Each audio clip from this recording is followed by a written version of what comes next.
Welcome to Bite Me, episode 2. I'm Mar. I'm Kat. And I'm Meg. And today, if you are returning with us to tune into this episode, welcome back. If you're new here, welcome.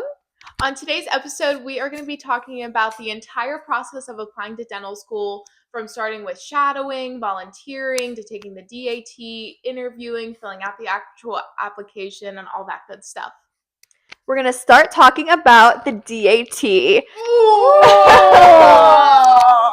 Let's just be so transparent. The DAT is not fun for anybody. And if they told you they were like fine with it, they're lying. They are. Absolutely. Lying. Yes. I always see TikToks of people like, I would rather redo my entire D1 than take the DAT again. And like, that's so valid. Yes. The DAT is one of those tests. It's like a mental test as well as like a knowledge test.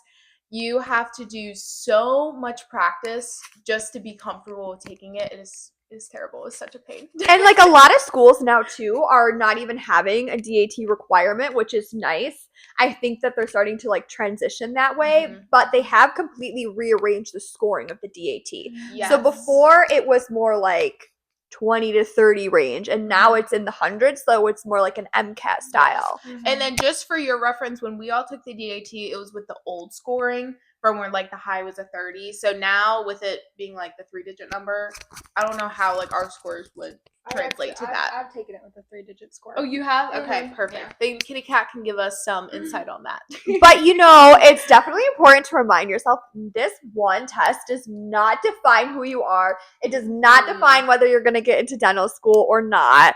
I think some of us on this couch have taken it multiple times. That would be me and Kat. And we are in dental school now, so if that is you listening at home, like, do not fret. You'll eventually get where you need to be. So starting off with the price, it is expensive. So I'm not sure if it depends on state by state, but it's a couple $100 per test. And then you also will typically pay for DAT boot camp or booster, which are like the supplements to help you study. I think I bought DAT boot camp like at least 6 times, like probably helped Ari make the down payment on his house, swear to God. But those things are super helpful when you are studying, but you need to carve out like a big chunk of your time to study for this exam. Like it is time consuming. It's long. The exam itself is 6 hours, which is like you sit there in a room 6 hours. There's cameras watching you.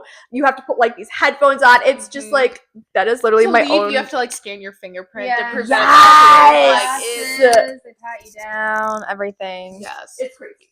All right, so how about each of us the day or like one of the times we took the DAT? Let's like walk us through that day and what that was like and being so honest about everything. Okay. You want to start? It's still on. Okay. I do that every time. Okay. Yeah. Well, I think an important thing to just kind of be transparent about is like the timeline leading up to taking the DAT, because you hear a lot of varying things. Some people take it the fall semester of their senior year, their junior year, and then Yeah. Okay. I took it my junior year. Okay. Some people will take it in the spring semester because you have to apply, 1 full year before you're actually going to be going in. So you'll be doing all of the prep process, kind of getting your application ready, letters of recommendation, DAT, the year prior to your senior year. So I think that choosing when to take your DAT or when to start preparation for your DAT is like the most important aspect to even beginning to think about the DAT. So I kind of had like a crazy story of how I came about taking the DAT multiple times because I was someone that had to retake the test itself. And the whole topic kind of surrounding the DAT is like, it is a solo journey and you have to figure out what works best for you. There's so many different like prep courses, kind of like Marley was just touching on with DAT Bootcamp, with DAT Booster. There's like one iPrep Dental that I looked into. Kaplan always has courses. There's like a million different things. So doing your research about what you're going to use and thinking about when you're even going to start prep is completely up to you and what works best for you.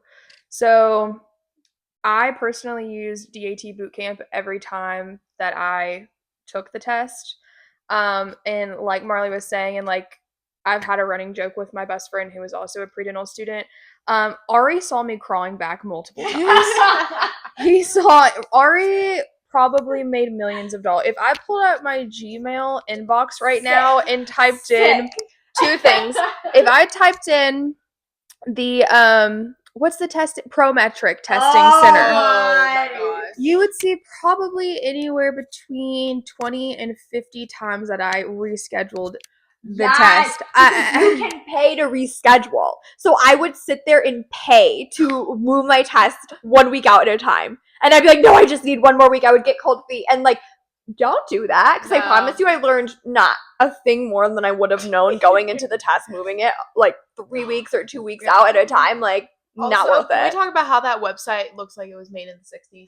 That's It is crazy. the worst That's crazy. like website to navigate I've ever experienced. It doesn't matter if you're on an iPad or if you're on a computer, no matter what it is such a That's pain in the big butt facts. to like just even get to where you want to be on it.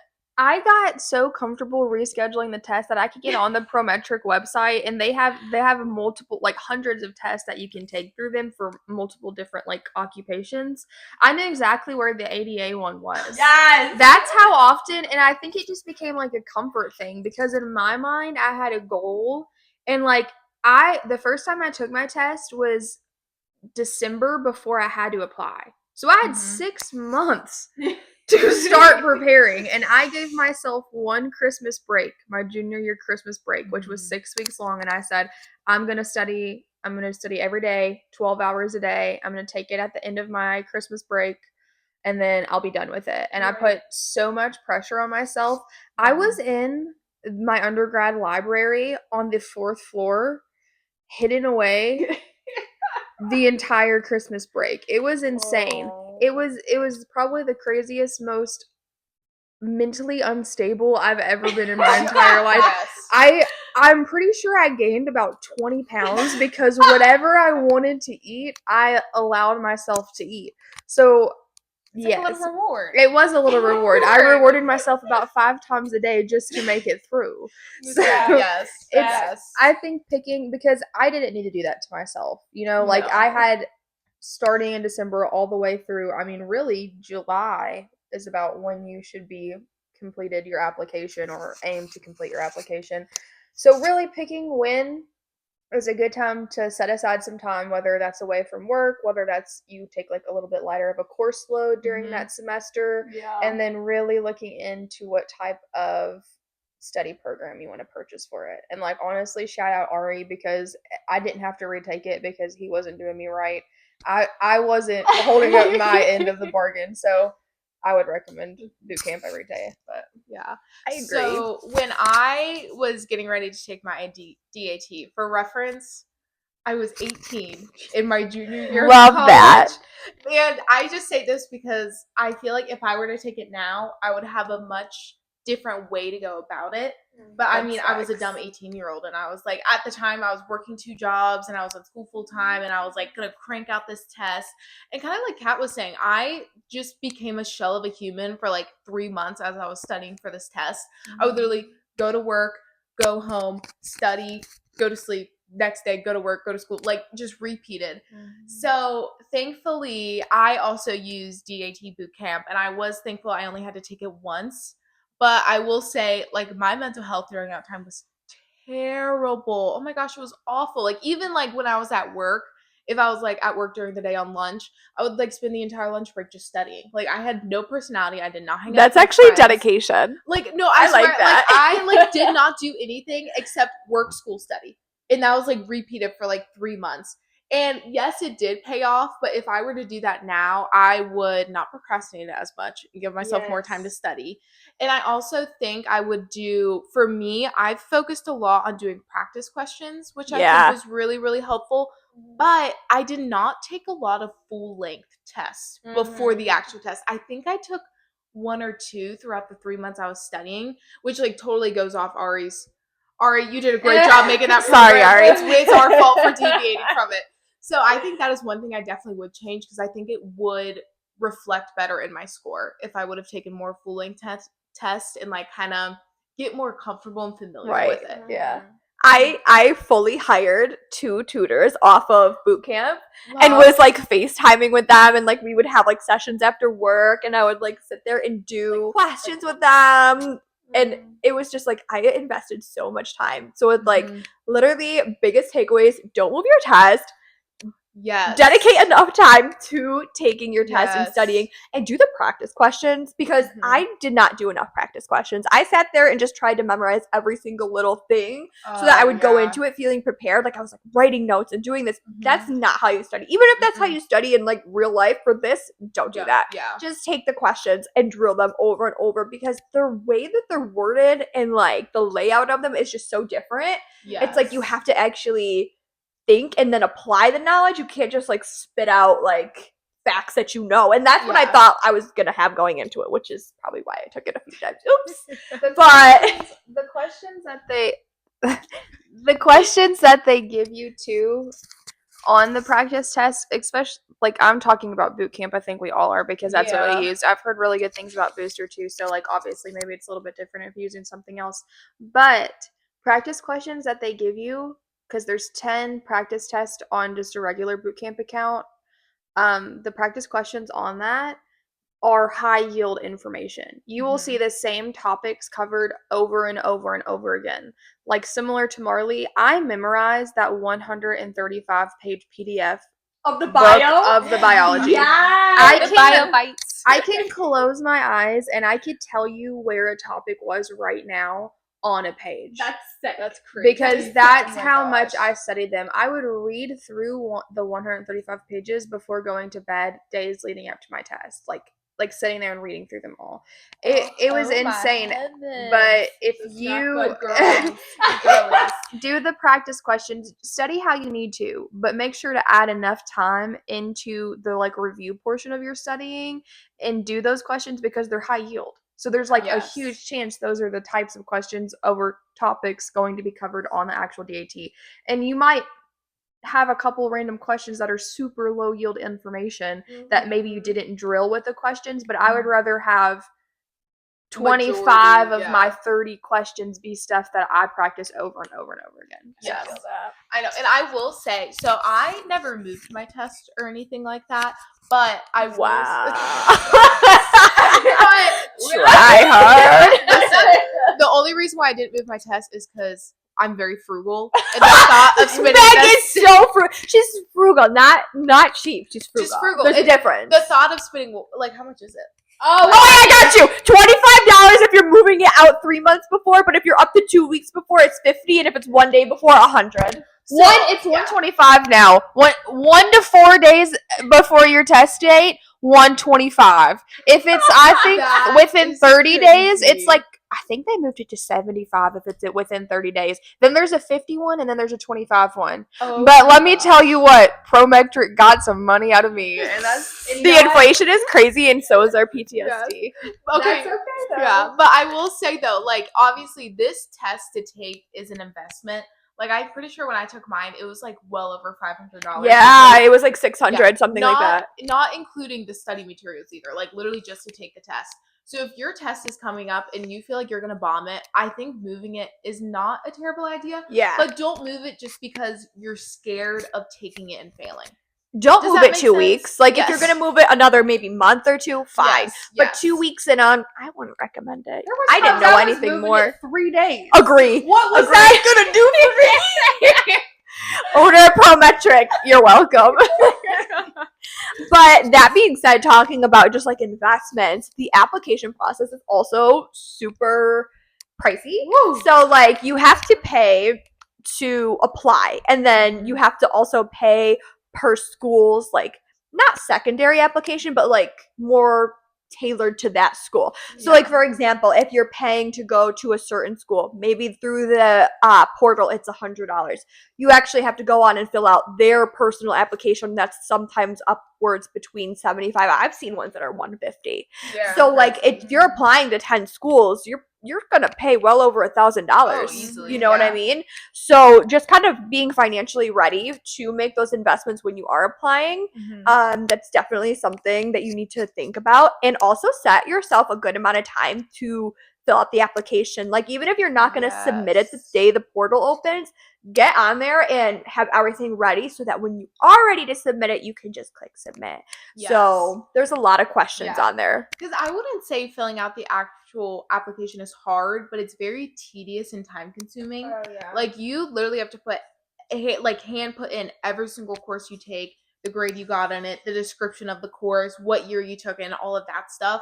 So it's not like it's difficult, but it took me a long time to get all of that filled out. And you have to obviously get your you want to do it records. right. Right. You don't want to mess something up and Right. accidentally slip up on anything too.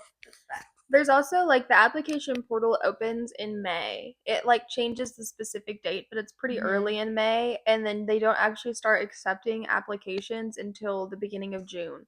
So you have almost nearly a month, probably like 3 weeks, that you can go ahead and start working on your application before you can even actually submit it. So definitely take advantage of that time, especially if you Yes. have like a lot of your things done and you want to get it in pretty quickly. But Mhm. also don't stress out if you aren't one of those people that literally submits your application on June 1st or whatever the Yeah. actual day is. Like, I submitted my application for the school that I'm in right now in November. So, and our application was a little bit different, but yeah, November is when I submitted my application and I got in on acceptance day. So, there's very different paths that each person is going to take, and like at the end of the day it doesn't really matter because we all end up in the same place. Exactly. Yeah. So I think just doing your best and making sure that you're not submitting your application half done. Make sure Mhm. that you're putting your best self forward. So when it is reviewed, you're reviewed as all the effort that you've put into it and not half the effort because you're trying to get random things done on the side. But yeah, it opens in May. You can actually submit in June. They say early is like June through beginning of August. August through October is on time, and then after October is considered late. I think there's probably some truth to that because obviously if you apply early, you're gonna have better chance of getting interviews. But Facts. Yeah. just make sure that you are putting your best foot forward and not Yes. just wasting money if your application isn't where it needs to be. True. And other parts of like the application that are super important are letters of recommendation. Yes. So important. So like Yes. whether or not you're shadowing or you're working as an assistant, make sure you get in good with some doctor. Whether it's like a private practice, if you're working at a DSO, like make sure you make those connections and network, because networking for me was such a big part of my journey. And how I got here is I reached out to people. Like, if you know you want to go to a school, email the dean, set up an informational session. I can't tell you how many of those I attended, and just tried to like network. So that way when they do see your application come across their table, they're like, wait, I think I spoke with this person, or like, you know, they left a lasting impression on me. But I think letters of recommendation are so important. So make sure if you are shadowing, like ask what's the worst they can say? No. And then you find somebody else. But having those clinical letters of recommendation are looked at, and they're looked at really well. So the more you have and the better you have, that's going to give your application such a leg up. Absolutely. Yeah. And I also think it's really important too, on your application, you have to realize that you are literally, like, for the most part, like, you have your personal statement and you have your grades, and that's really all they see. And like those letter of recommendations kind of give them an insight and a glimpse of like who you actually are as a person. And I think that you look at those really, really closely to determine if you will be a good fit for the school, if they want you as a future dentist practicing in the area, and like all of those kind of things. I agree. And like also, I think that volunteer hours are something that people really stress on the application. Some schools differ. Like some schools require an extensive amount, whereas others don't even ask, to be honest with you. So get your volunteer hours in really early and get them signed off on really early. Even if you're in undergrad, even if you go to a club and you just stay after school an hour or two, get those signed off on, because one, they count, and two, time goes by so fast. So you're going to need those to add up at the end, and you're going to need to get a bunch of them in so that way your application's ready to go too. Yeah, kind of back to the letters of recommendation too. Like, it is very awkward almost to go and ask if you don't know the professors, because like Marley and Megan have both like worked for a dental practice before, but like I had no dental working experience. I had just had shadowing experience. So when you're there and you're shadowing, if you're not getting it from like an employer, it's so important to make your shadowing time count.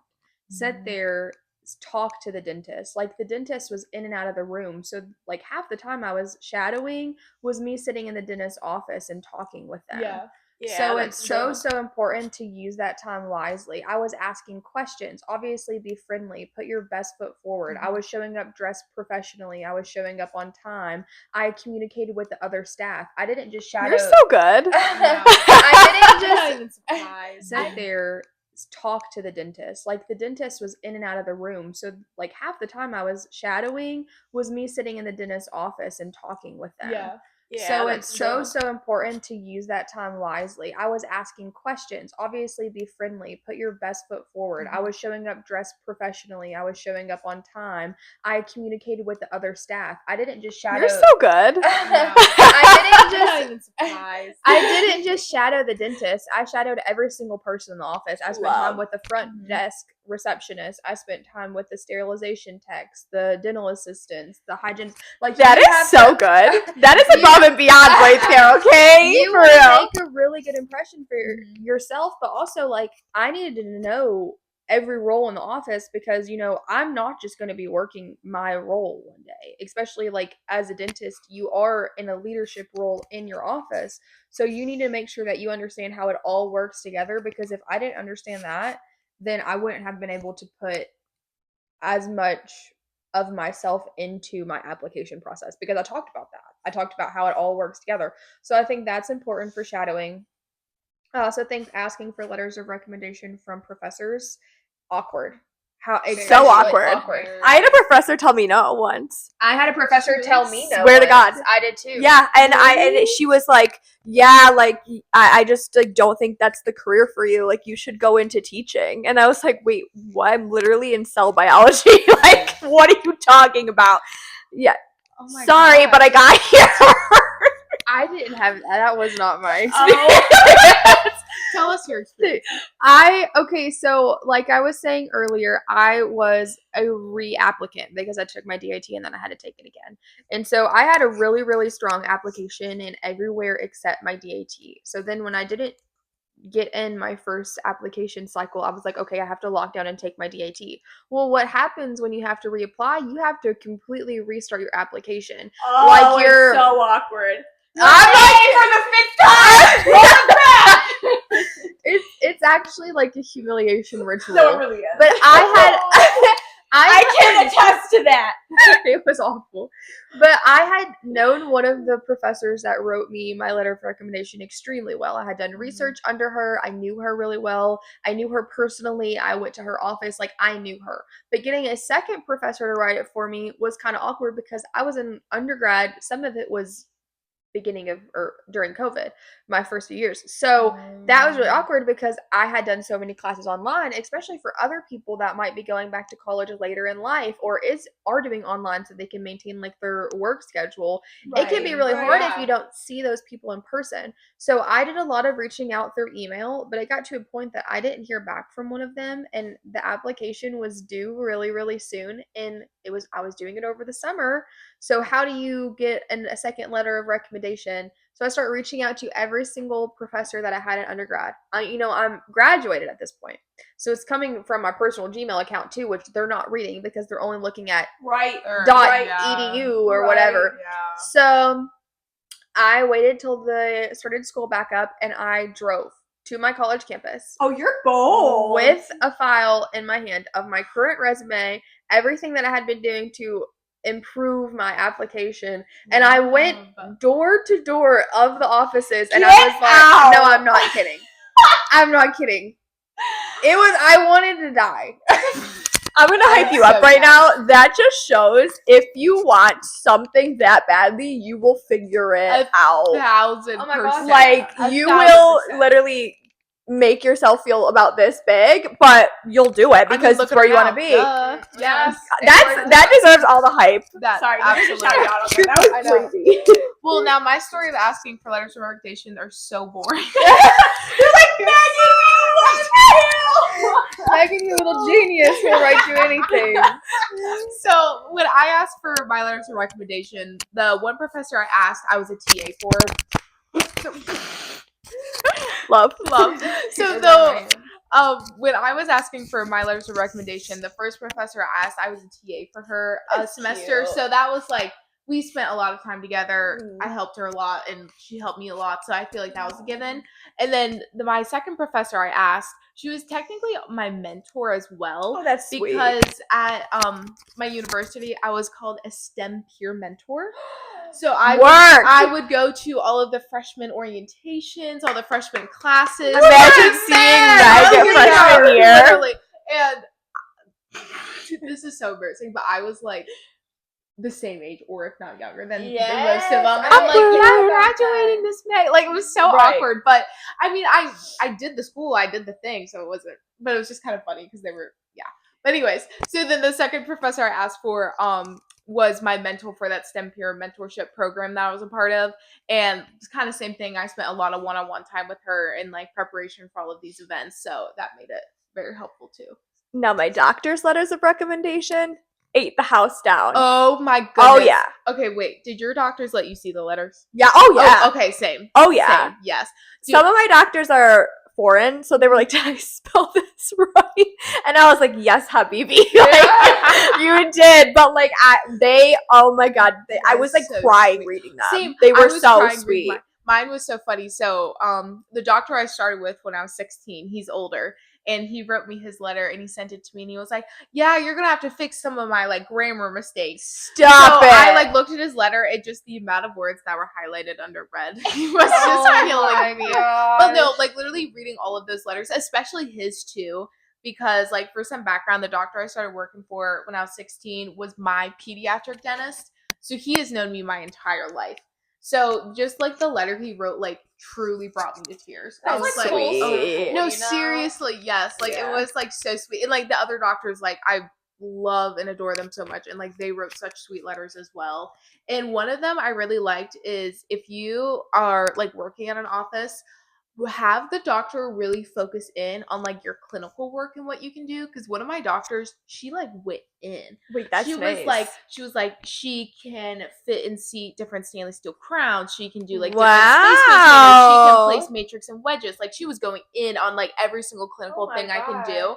And I thought that was like really cool. No, that's like so for cool. a dental school to see like an actual doctor being like, oh wow, like they can do XYZ. So if you do like clinical work, like, I mean, if you're working for the doctor, I bet you can ask him like, hey, do you want to touch on this for me? No, I love that. No, 'cause Mine- that sets you apart. It does. Yes, It does. Yeah.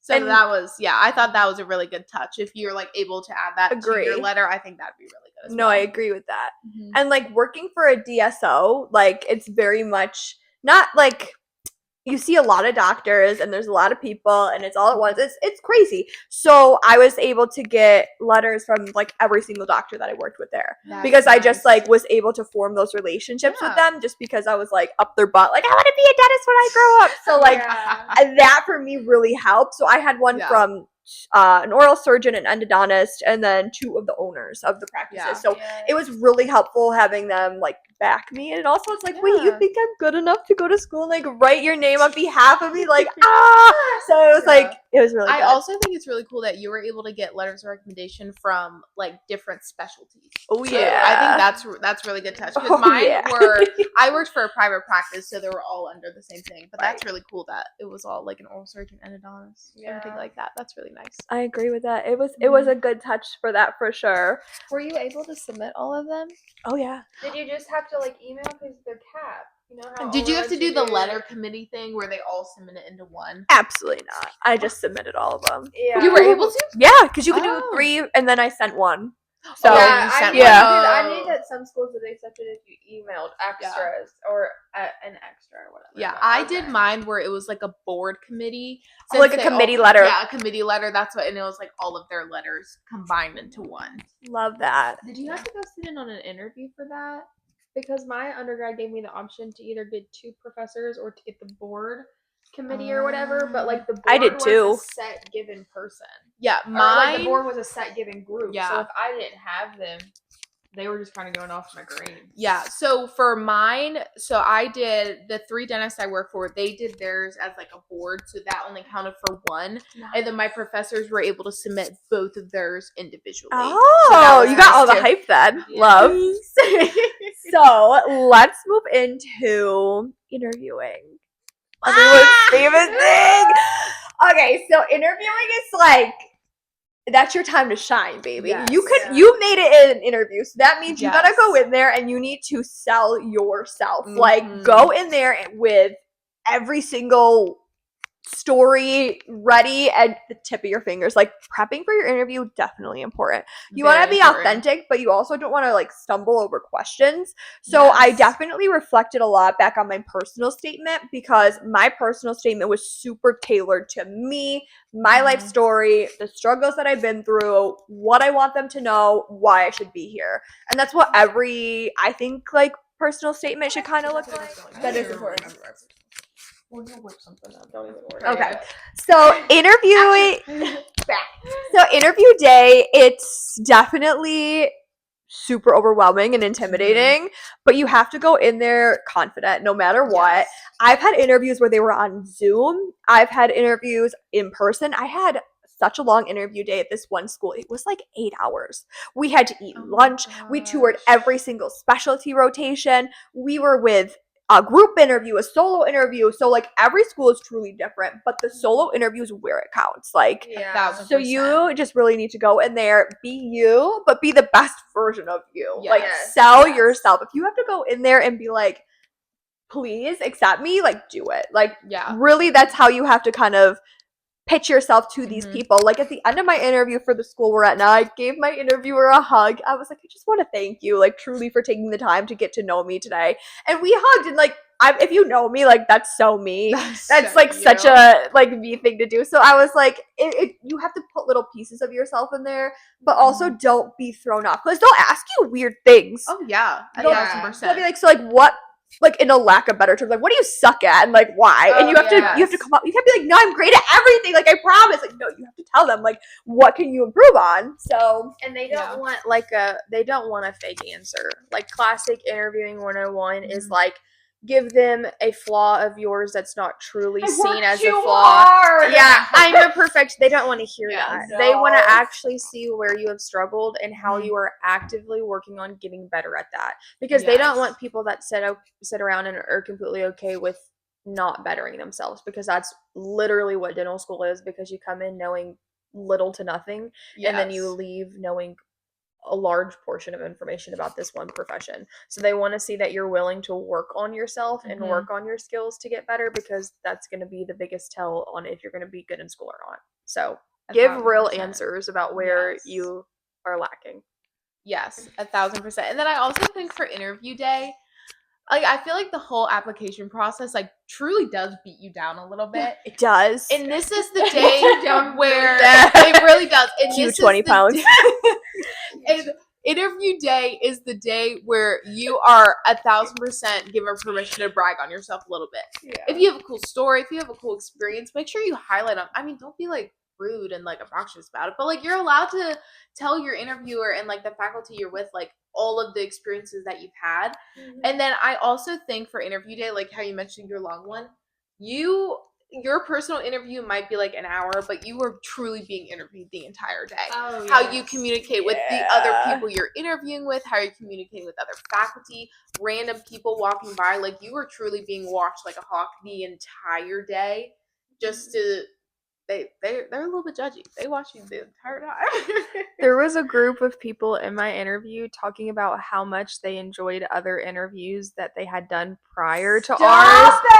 it! To the What school not to that, do? Oh gosh. in a boardroom with all the other people in it and Mhm. some of the admission staff. Get out. That's Yeah. crazy. That is not what you do. You have to present yourself No. well the whole day, because just because your interviewers aren't in there, the staff is paying attention. The staff is saying you Mhm. talk to the other people that are there.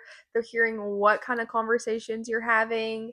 Yes. If you have older students in the school, because a lot of times they'll have like peer conversations, those peers, your peers that are older than you, that's already students of the school, they're gonna go and tell what you guys talked about, and if you were 100%, asking questions, yes. like you're interested. So the whole day is an interview, not just the portion of time that you're there. Yes, 1,000%. And then I will say, when my interview day for the school I'm at now, I interviewed with a group of siblings.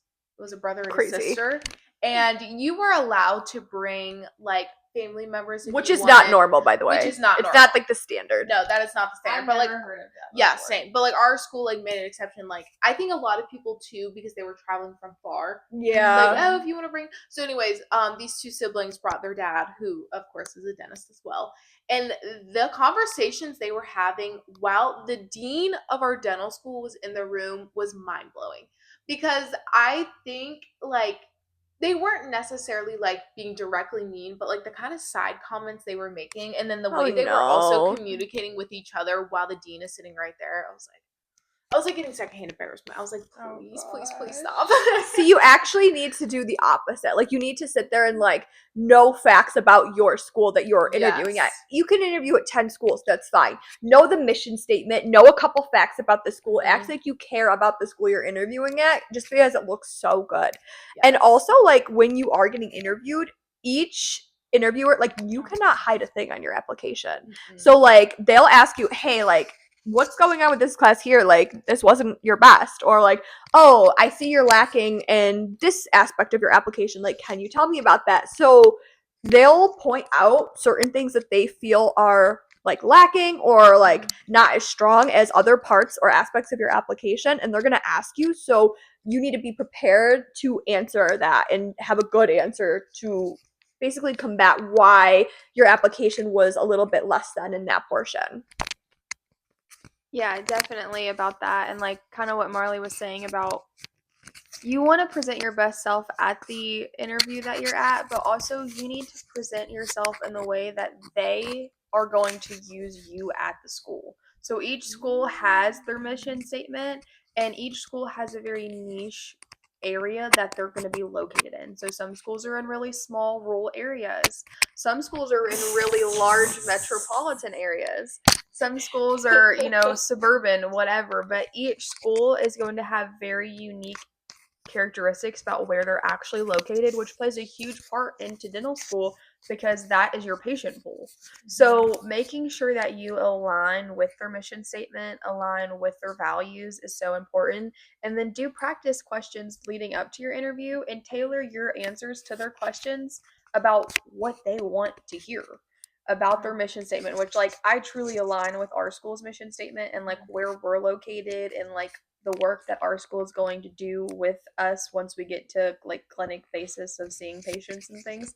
But make yourself sound the best you can and make yourself sound like you're going to be a good fit for them, because truly you should only be applying to schools that you are a good fit for, because why are you going to want to go somewhere that doesn't align with your personal Correct. Why are you values going and to go to align like a Christian-based school, for example, if you are completely like not aligning with that? Or you know what I'm saying? Like, why apply to a certain amount of schools that have a certain mission that you really don't align with? Like, find something that fits for you just as much as you want it to fit, Yeah. you know? And I also think another thing with that is also apply to schools where you can actually realistically see yourself living there for 3 to 4 years. Mm-hmm. 'Cause Facts. I know for me, like that was because I know for me, when I was applying to schools, I like purposely didn't apply to schools that were closer to me because I couldn't see myself living in that area. That's really smart. And I was just like, I went and I visited him and I checked him out and I like looked at like what my life could look like there, and I truly was like, I just can't see myself living there. And then the frugal part of my brain is, I was like, well, if I can't see myself living there, why would I waste $100 applying there?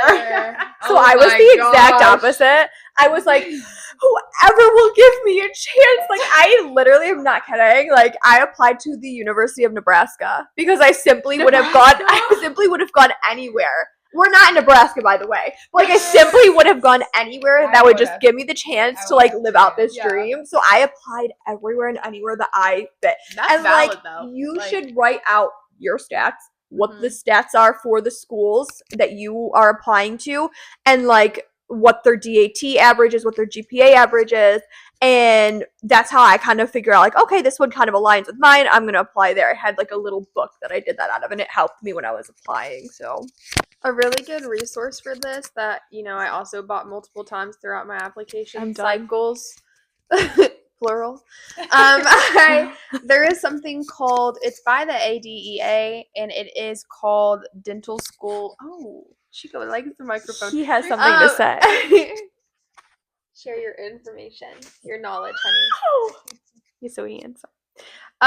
There's something called the Dental School Explorer, and We'd have never heard of Yeah, me this. either. Oh, it's so helpful, so helpful. So the Dental School Explorer, it's through the ADEA, and it is, you can just Google the name, it'll be like the first thing that pops up, and I think it's like $35, and it's basically a booklet. They'll send one in the mail if you ask them to, but I just use mine as like the PDF version.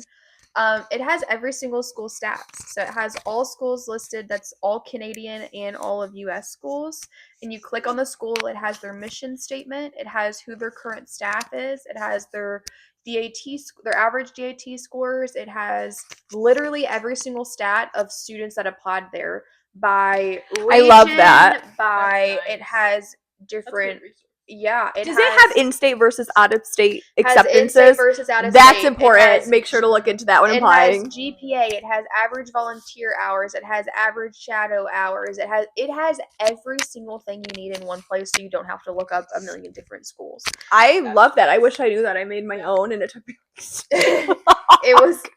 so nice Yeah. because like applying where you see yourself fitting is a huge part of picking where you're going to apply to, but also applying to realistic places. I knew I couldn't go somewhere like Harvard. I couldn't go to Columbia. I couldn't go to You Penn. could in my eyes. You could absolutely. I mean, I wish I could have. Harvard, but you'd be lucky to have her. That's- I don't think I would have thrived up there. You've been in like Elle Massachusetts. Woods. I think I would have actually Yeah. not been able to live there for 4 years. Them winners. Ooh, no way. Hey, now. Oh, sorry. We're being very insensitive right Sorry. now. I also just don't look good at Maria. Sorry. But being like realistic with yourself about where you're applying is super important too, because you don't want to waste money. Like I knew there were certain schools that I had a shot of getting into, and that's where I applied. And like the good news is there's very few schools that's like Ivy League dental schools Yeah. or like super top of the line dental schools. Top. We were talking about this the other day, like University of Puerto Rico. Yeah. There's no shade in their game. Go where it's accredited, get your degree, and go practice. Do a residency, learn. Like that's just really how you learn.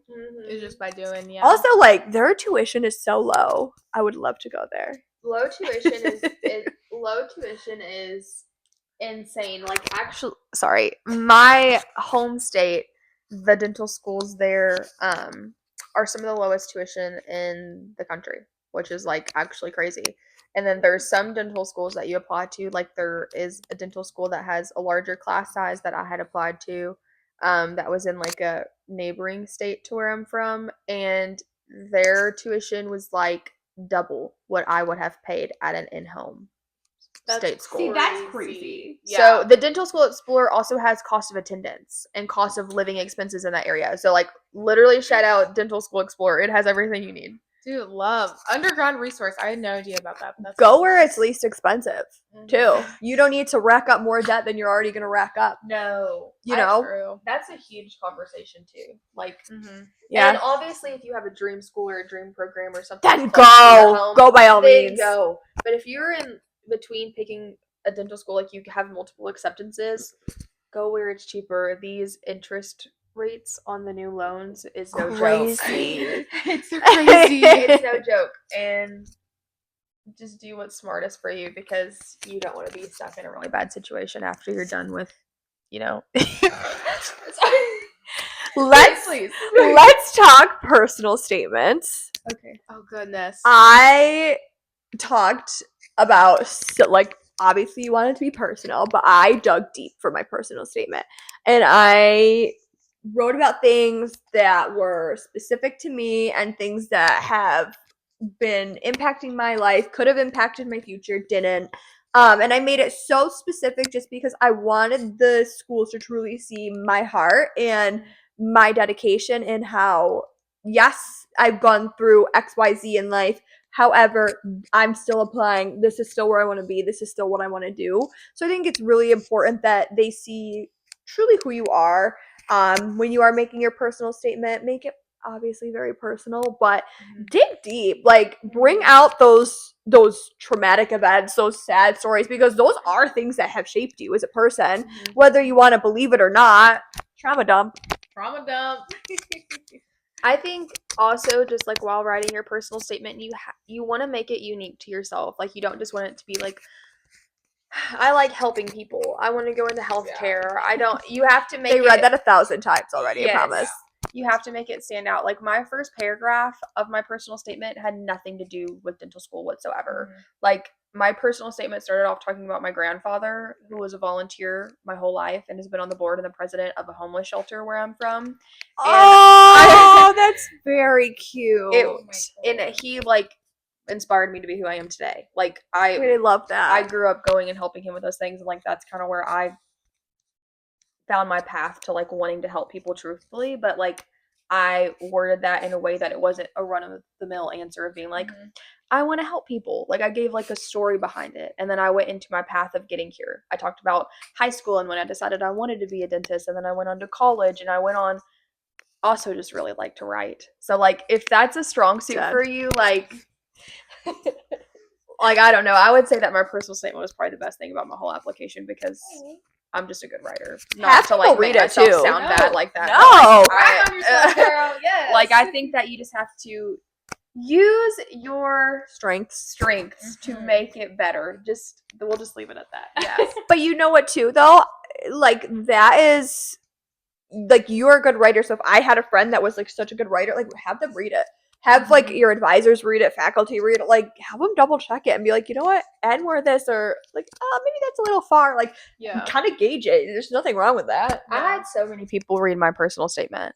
But I made it like whimsical. Like I was like woven into the She's ethereal, everyone. I love it. I love it. Like, She was a fairy. Just make it sound like yourself because your voice will make you stand out. Don't just be like Yeah. everybody. Don't just be like everybody else. Inspirational. So the only thing I have to add to this is, for the love of everything, do not use AI. Do Oh not my use gosh! If you use AI, don't even do it. Just don't do Like- it. If you need to run it through AI to make sure you don't sound goofy or like for like grammar mistakes, shout out Grammarly. I've been using that since I was 16. Like run it through, make sure you're like grammatically correct. But other than that, don't get it to write your personal statement. They know. They will know. And No, like literally. I have seen and I've read some, and I'm just like, Who wrote Oh. that? It wasn't you. Who are you? no, literally. So I would say, like, honestly, my biggest piece of advice I could give is to just be honest. Like Marley said, dig deep. Trauma dump. I know I trauma dumped, and look where it got me. Facts. Look where it got me. Because it shapes you, you know? It does, yeah. And it doesn't have to be like something insanely traumatic, but like just an event in your life that shaped you to the person you are today. Yeah. And you don't have to talk about dentistry. I was gonna the say you don't have to. entire time, Yeah. because they already see that you're interested in dentistry because you're applying to dang dental school. Like they want to see actually who you Preach. are. Preach. They don't care if the event either was dental based. So you can't be like, I No. sat in the chair and like something I came was over terrified. me and I like needed to be no. Like Yeah. literally you could say something that completely has nothing to do to dentistry, Yeah. but you stood on your path to wanting to be to dentistry, and that shows your Yes. dedication to the field. Yeah. So Do y'all know? Oh my gosh, what's her name on TikTok? Kay Chung. Is that her last name? I'm not sure. She's this girl. She actually just graduated dental school, and she got popular because she made videos of her drinking a bunch of Red Bull and then doing like all-nighter studying for dental school. Us. No, literally. But she just like posted a video and like kind of like she just graduated dental school. She's Love. been documenting her like entire dental school journey. She just got into this super competitive residency where they accept one person in the country every single year. And What? I know, but she made this. Yes, I love her. She's hilarious. But so they made this video, or she made this video, and she was talking about like the biggest thing that you can do throughout your education and your career is to be resilient. Yeah. And I Love. think that is like very crucial. And it's like, if it doesn't happen the first time, like just do it again. Like, Try again. yeah, always try again. And if your journey does not look the same as someone else's, who cares? You're at the same Literally, place, who cares? accomplishing the same goal. I can't tell you Oh how my many God, wait Meg's lists. gonna put me in tears. That's Dr. Phil. I can't tell you how many wait lists I didn't get off of. Like, and I was Yeah. crushed. But you keep trying. Even if Yeah. it beats you down and your confidence is like at 0, try again because Try you again. never know. I don't even know if I told you guys this. So through the Common App, basically I applied to a bunch of different schools. And through the Common App, though sometimes schools who don't accept you or waitlist you and you don't get off the wait list, they'll message you or they'll send you an email and be like, hey, we have X program. Would you Yeah. like to apply for this? Mhm. Or, hey, we have X program. We saw that you applied to our dental program. I'm sorry you didn't get off the wait list. However, we have an opening for you in this school. So I was I got so crazy to me. I got into not only dental school where I am right now, I was reached out to about a podiatry program and they accepted me based off of my application through the Common App. And I also got into a pharmacy program that I got reached out to through the Common App. And before I knew I got in here, I turned them both down because I couldn't do it to myself. And Yeah. there were parts of me at times like, did I just like screw up? Like, did I just give up an opportunity to go to professional school just to get waitlisted again for dental school? And I was like, no, because you know what? If it's the right time, it will happen and I will eventually get there. And I didn't want to settle. And so even if your journey doesn't look like super linear, keep trying because you never know what will happen next. I can just say, like, and attest to everything Marley just said because I was someone that had so much academic validation my entire life. Like, when you grow up and you are good at school, like, you just, That's so hot. it becomes, well, school itself is like a routine. You go to school your whole life, and then if you have been good at school, which I'm not someone that's naturally gifted, like, I'm not just someone that can, like, have a photographic memory or anything. That's such lies. I have That's to, literally a lie. She's Kat is like I a really have good to- studier. I've always had to try really, really hard. And like, I've been friends with people who did not have to do that. And I remember just being so envious. And now I'm so Facts. thankful I knew how to study because now I know how my brain works. And like, I know how I can memorize things and understand things. And retention is huge. So now That's I've taught crazy. myself that. But yeah, in my application process to dental school, it was probably the first time that I'd ever felt like I had failed at something. And I don't think that getting in is failing necessarily. I just don't think it was my time to be here. And now that I am here, I feel like this is exactly the right time that I'm supposed to be here because I'm the version of myself. So cute. Now I'm gonna cry.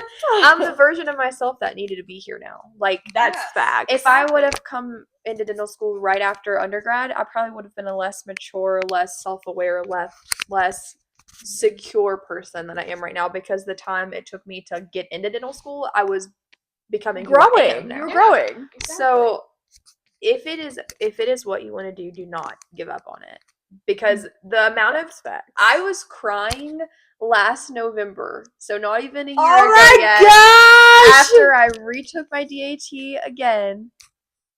Yeah, I had retaken my DAT sorry. Timeline's crazy. I retook my DAT last October. Megan, are and- you crying? I am. This is so much.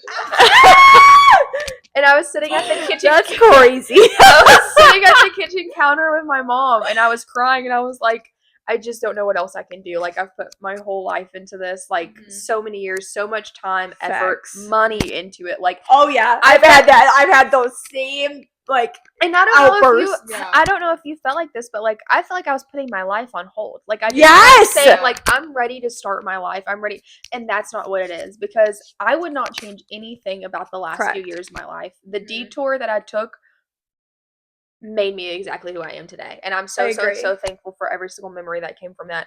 But aside from that, I was trying to get around saying I almost actually didn't go to dental school. I went and at one point decided. Wait, can I guess?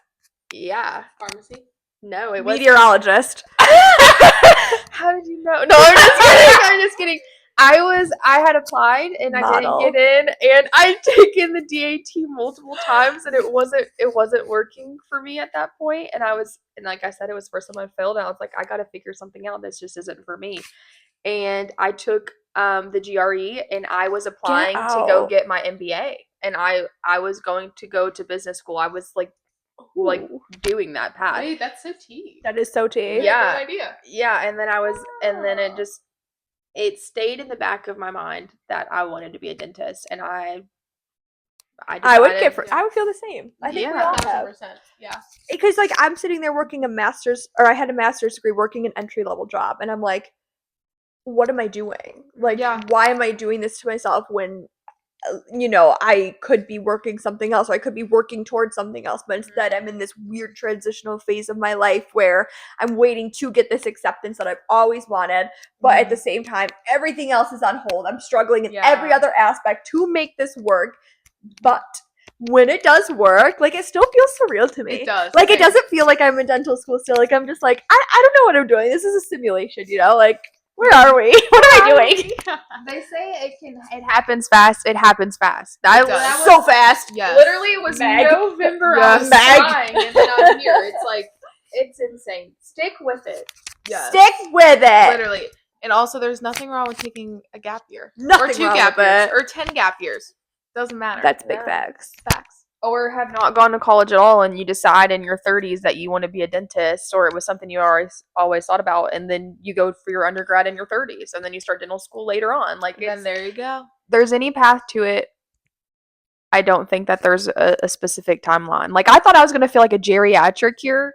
She's so not. I was like, I'm gonna be a grandma. What am my I? God. GTFO. Wait, what's that song? Was like, she wanna be a dentist real bad. Oh, Novocaine. Novocaine. Like Yeah. Ocean shout out. She wanna be a real dentist. She's in school. Doing Bleep. In the back. Okay, we are gonna tell a little story about our side quests, because of course in Yes. dental school you can absolutely have side quests. Yeah. So take it away, Kitty. Okay, so last weekend we had an extended break from school because it was the 4th of July weekend. And I had gone to meet my parents at the lake one day. And I was driving back here actually on the 4th of July because I went and met them on Friday. So Saturday I was driving back here where we're at school.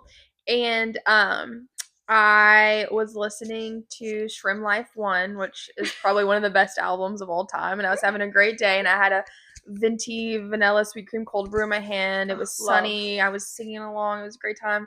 And I'm driving on it wasn't a deserted road, but it was a rural road.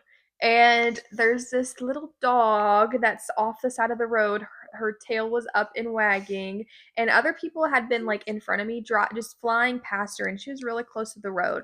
So I drive past her too. I actually had to go to the bathroom really, really bad because I had just chugged that iced coffee. And I was like, I flew past her too, and I was looking for a gas station to go pee real quick. And sorry, bathroom talk. And, You see my son, And- I'm so quick with it. sorry.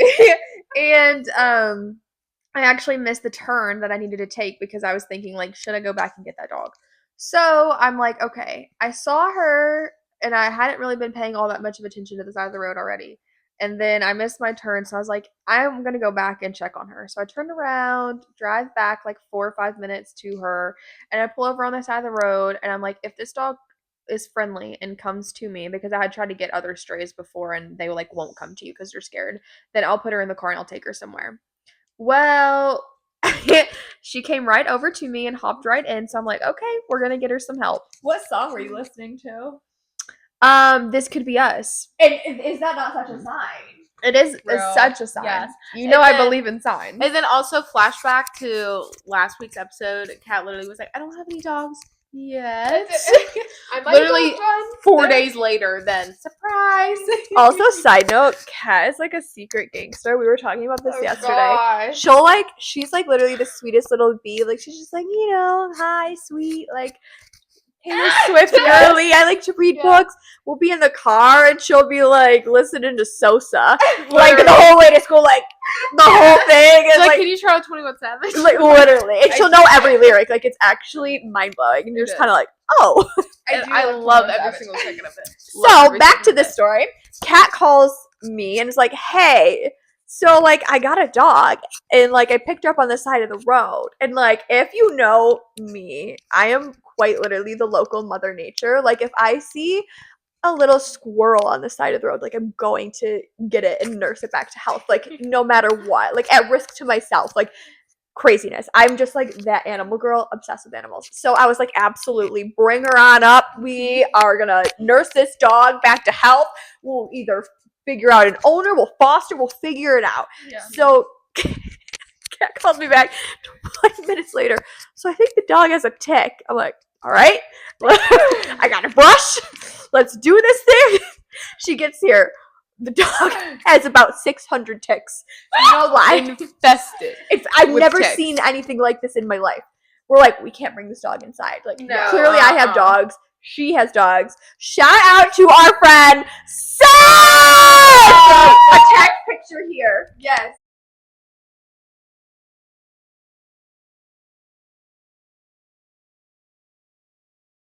Yes. So shout out to Seth because he allowed us to keep her in his garage. But it took a hot minute for us to find somebody to say yes to that. Yes. So me and Kat and Meg were in PetSmart with this dog in a shopping cart, covered in ticks, fleas, everything. Just, yeah. mind you, it was 97 degrees that day. It was humid AF. We also Yeah. didn't know what to do with her because when I Yeah. picked her up, my intention was to drive her to get help at a shelter. Yeah. Like to get her taken care of, like not to personally keep her because I didn't think Yeah. I was necessarily ready to get a dog, but I called the non-emergent police line to like and the emergent. And the we called everybody. I called the non-emergent police line where I found her. Then I called Marley because the dog handler was out for the weekend because it was 4th of July. So The am I shelters dog handler? the You shelters are were a closed. local Only other dog person I handler. could think to call was Marley. Well, Marley's that- like, bring her back. We thought that PetSmart could take her. They couldn't. We called the shelters here. We called the non-emergent police line. Mhm. No one could help us. We We called couldn't. shelters like 30-40 minutes away Rescues. from where we are. We Nobody Like- gave a crapola. We were Yeah. pissed. They were pretty Which- much telling us to just to leave her outside. Yeah. They literally said, well, just Put happens her all back the time. behind her. I said, Straight I really bad around these parts. said, absolutely not. Do you know who you're talking to? Which also, side note, when Kat called Marley of the first finding of this dog, Marley and I were in the car parking to have a pool day. 'cause it was Oh, we 4th were of parking July. for a pool day, baby. We were literally parked for the pool day. My car is like damn in neutral, and Marley looks at me and she goes, "You gotta turn around." And I just put that thing back in drive She and then drive whipped back it. to the apartment.